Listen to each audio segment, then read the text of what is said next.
السلام عليكم ورحمة الله وبركاته. حبايبي الحلوين عاملين ايه؟ احنا السوق بقى وجينا ايه مفرهطين على الاخر. مقولكوش على الدنيا النهارده السوق كان عامل ازاي، بس الله صار الحمد لله ايه كويسة. لسه جاي زي ما انا يعني، بص ما غيرتش زي ما انا اهو. عاملين ايه؟ جبنا شوية حاجات كده للايه للمطبخ بتاعنا نشوفها. اهم حاجة اشيل ده اللبن عشان ايه بصي بيقولوا في راجل بيبيع لبن كويس كويس يعني، فقلت ايه نجيب منه كيلو، فانا هجربه النهارده ونشوف ايه دنيته. بس انا اشيله بس في الثلاجه واجيب. بصوا بقى يا جماعه، جبنا خوخ. حاضر ابني بيعيط على الخوخ، بس انا بس نطلع له واحده كده. ايوه اهو بس مش خوخ بلدي ده، ماشي ثانيه.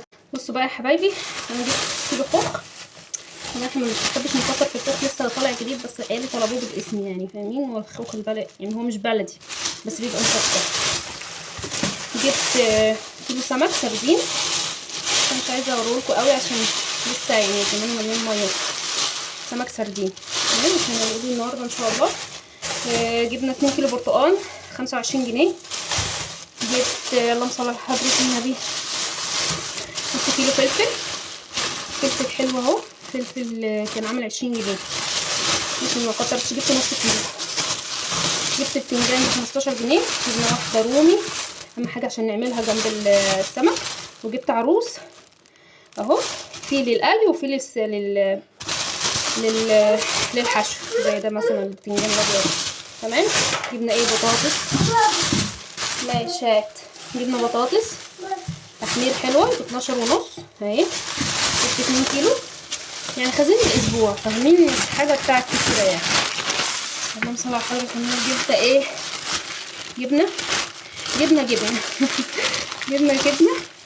نص كيلو جبنه. جبنا نص كيلو طحانيه طبعا عشان الشباب والمدرسه، خلاص من نفس الراجل بتاع اللبن. بص وايه تاني اللهم صل على حضرة النبي. اهم حاجه جبتها النهارده حاجات للمطبخ. جبت بتاع ده عشان شايفين الحيطه اللي ورايا دي هغيرها تمام. وجبت ايه تاني ثانيه لحظه. بصوا جبت ايه كمان، جبت حاجه حلوه كده للمطبخ تغير شكلها. قولوا لي ايه رايكم، حلوه 15 جنيه. مش عارفه في اماكن تانية بتبيعها اغلى طبعا، في اماكن تانية ممكن ترخص، بس انا حبيت اللون الابيض ده، نعم ممكن يوسخ بسرعه، بس عن الالوان الفاقعه عشان احطها ايه تانية كده تدينا شكل منظر تبقى حلو. طبعا نسيت هجيب خضره، بس جبت جرجير. وانا بجيب الخضره وانا بجيب الجرجير نسيت اجيب ايه الخضره بتاعتنا. جبت طماطم. الطماطم كانت الكيلو ب20 جنيه. طماطم حلوه اهي، استنوا اوريها لكم.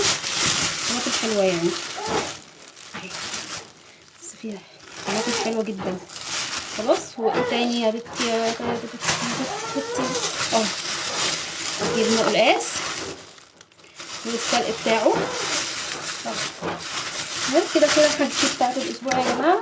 جبت توم طبعا، خزنت توم بس هتشوفوها في الصوره ان شاء الله، لان التوم جبت كميه فطبعا شايلاه هنا في الارض فمش هينفع اوريكم في الزحمه تاني. وجبت ايه، جبت مناديل وبامبرز لعمر. بس كده اشوفكم على خير وفي امان الله، وقولوا لي في الكومنتات ايه الاسعار عندكم. السلام عليكم ورحمه الله وبركاته.